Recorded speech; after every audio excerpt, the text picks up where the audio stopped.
Il est des moments dans la vie d'un élu, il est des instants dans la vie d'un homme où l'émotion qui vous parcourt, où l'intensité qui vous traverse, apporte l'indice vivant que la vie publique est forte, apporte la preuve naturelle que la politique peut être ambitieuse.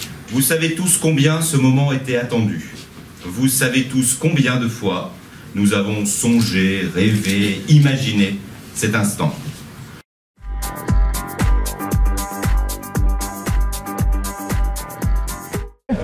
C'est un beau projet qui s'inscrit dans une dimension territoriale complètement pertinente.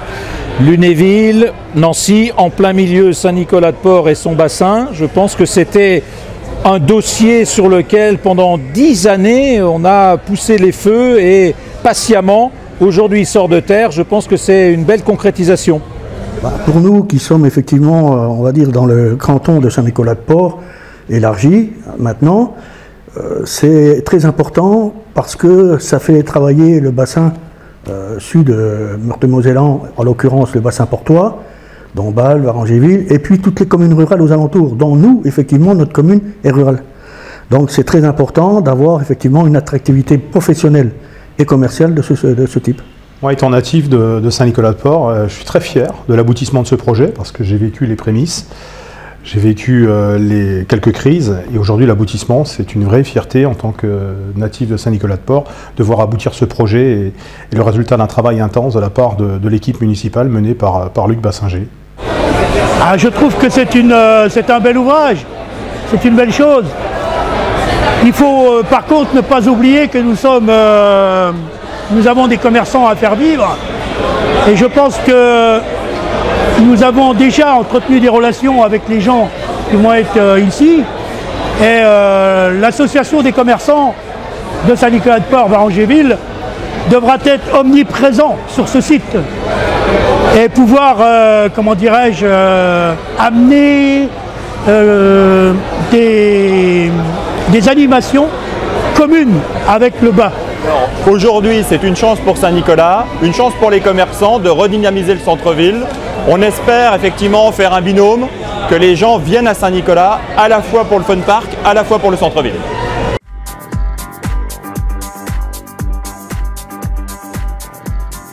Il l'est pour le territoire sud parce que le territoire sud proche agglomération, c'est-à-dire celui qui est encore accolé à Nancy, était quelque peu saturé, avait, je ne peux pas parler au passé, mais a donné sa pleine mesure depuis 20 ou 25 ans, et aujourd'hui quelque peu, sinon obsolète en tout cas, est un petit peu aujourd'hui saturé en attractivité, ce qui n'est pas le cas d'un nouveau projet comme celui-ci, qui lui s'intègre entièrement dans un environnement neuf, qui est urbain, c'est-à-dire qui est proche de la ville, mais qui en même temps a une connotation quelque peu rurale, et qui fait un petit peu l'intérêt de tout ce type de projet. C'est un projet ambitieux, l'idée c'est d'être bien dans sa région, bien dans sa ville, à Saint-Nicolas-de-Port. Donc je pense que en termes de marketing, c'est-à-dire adapter l'offre et la demande, je pense que ça correspond à une réalité, à une vraie attente.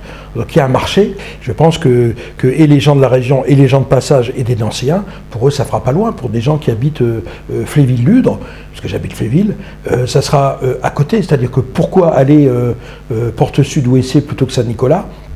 Peut-être qu'à un moment donné, c'est une vraie intelligence et une mise en avant de la valeur humaine. Parce que ce qui est important, c'est ça, c'est le partage. C'est le partage, l'émotion. Je pense que si on retrouve de l'accueil, le côté humain, on se déplacera. Parce que c'est l'homme qui fait le projet.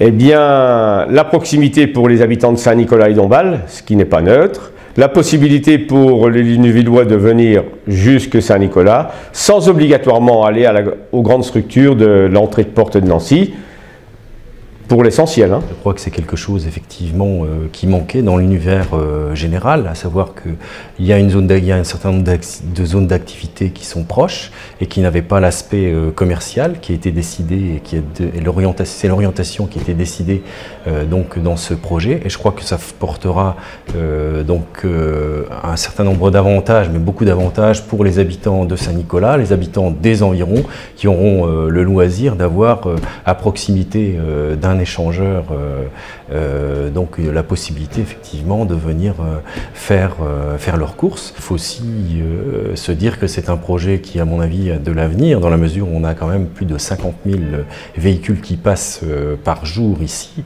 et sur l'échangeur, tout près de l'échangeur A33, et je crois qu'effectivement, donc il y a un grand avenir pour ce projet.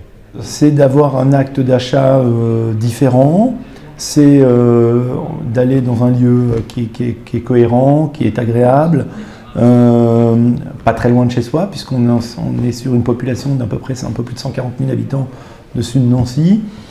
C'est surtout la faculté d'avoir le choix. Avant, j'avais pas le choix, j'allais à Houdemont, voilà, ou j'allais à Lunéville si mes habitudes de consommation étaient comme ça. Maintenant, j'ai beaucoup plus de choix.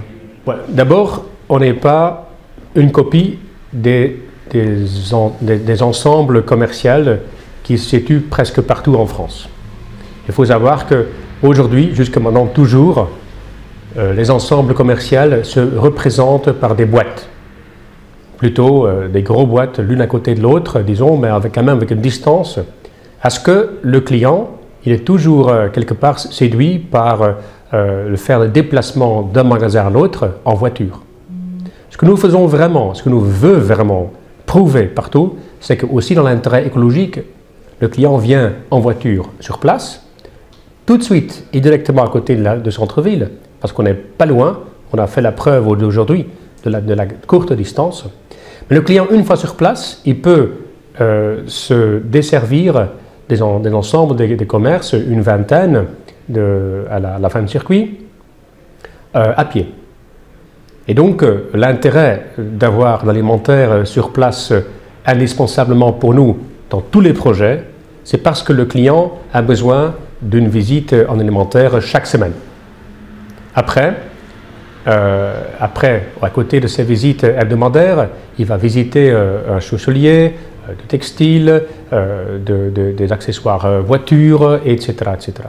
Donc c'est pour ça qu'avec l'élémentaire, toute notre offre est une offre complète avec un mix d'enseignes totales.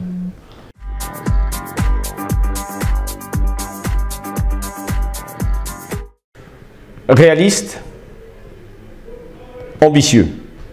Raisonnable et équilibré. Si j'étais joueur, je dirais la longueur, le temps long. Mais enfin, il est là, la première pierre est posée, beaucoup ont douté, et maintenant, c'est parti. C'est la ténacité, puisqu'on a commencé le centre commercial en 2004. C'est la ténacité, et puis c'est une chouette collaboration avec la mairie de Saint-Nicolas-de-Port et les élus locaux. Ouais. L'emploi qui va me faire plaisir, parce que plus il y a d'emplois ici créés, me donne de l'espoir pour la ville. Pour moi, c'est un projet d'une part qui est assez ambitieux quand même, mais d'autre part qui est finalement nécessaire pour ce bassin portois. Bien joué, bien placé, parce que dans l'axe Nancy-Lunéville, au sud de la Meurthe-et-Moselle, il y a un tel trafic et une telle exposition, une telle visibilité qu'on ne pouvait pas mieux rêver pour redynamiser sur un plan économique la ville de Saint-Nicolas-de-Port. Un projet chaleureux et coloré. Chers amis, je sais, comme vous, que les étapes autour de la construction vont être encore jalonnées de freins, voire d'obstacles. Mais nous avons la foi dans le regard optimiste de ceux qui attendent, les demandeurs d'emploi, les entreprises, les clients et au-delà, les portois.